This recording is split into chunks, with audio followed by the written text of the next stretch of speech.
বুধবার মহিলা কংগ্রেসের রাজ্য সভানেত্রী চন্দ্রিমা ভট্টাচার্যের নেতৃত্বে তৃণমূল ভবনে একটি বৈঠক করা হয়।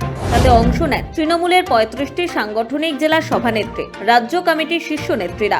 ওই বৈঠকে একগুচ্ছ কর্মসূচির কথা জানান চন্দ্রিমা ভট্টাচার্য।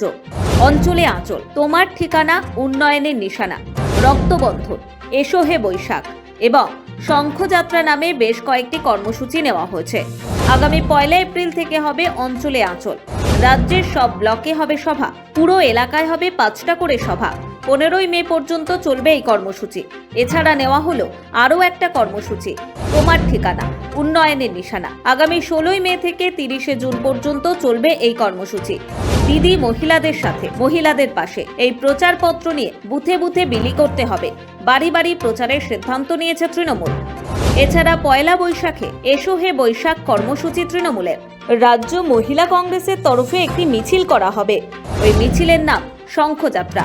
রাজ্যের বিভিন্ন জেলার মহিলারা মিছিলে বাংলার সংস্কৃতিকে তুলে ধরবেন। 15ই এপ্রিল মহিলা সংগঠন গিরিশ পার্ক থেকে জোড়াসাঁকো ঠাকুরবাড়ি পর্যন্ত মিছিল করবে তৃণমূল মহিলা সংগঠন। আগামী 1 জুলাই চিকিৎসক দিবসে রক্তবন্ধন কর্মসূচি হবে। গোটা রাজ্য জুড়ে রক্তদান শিবির করে 2000 ইউনিট রক্ত জোগাড় করা হবে। 2011 সালে বাংলায় রাজনৈতিক পট পরিবর্তনের পর থেকে নারী ক্ষমতায়নে জোর দিয়েছেন মুখ্যমন্ত্রী মমতা বন্দ্যোপাধ্যায়। 2011 সাল থেকে 2024 সাল পর্যন্ত সমস্ত নির্বাচনে সাফল্য পেয়েছে তৃণমূল কংগ্রেস। এর পিছনে একটা বড় অংশ মহিলা ভোট। তৃণমূল কংগ্রেসের মহিলা ভোটে ভাঙন ধরানোর চেষ্টা করছে বিরোধীরা, এমনটা অভিযোগ ছিল। কিন্তু মহিলা ভোট ধরে রাখতে পেরেছে শাসক দল। বিধানসভা ভোটের আগে হাতে 1 বছর সময়। মহিলা সংগঠনে তাই জোর দিচ্ছে শাসক দল। আর সেই কারণে এবার মমতা বন্দ্যোপাধ্যায়ের আদর্শ বা রাজনৈতিক কৌশলকে নানান কর্মসূচির মধ্যে দিয়ে রাজনৈতিক কর্মসূচির আকারে নিয়ে আসছে শাসক দল।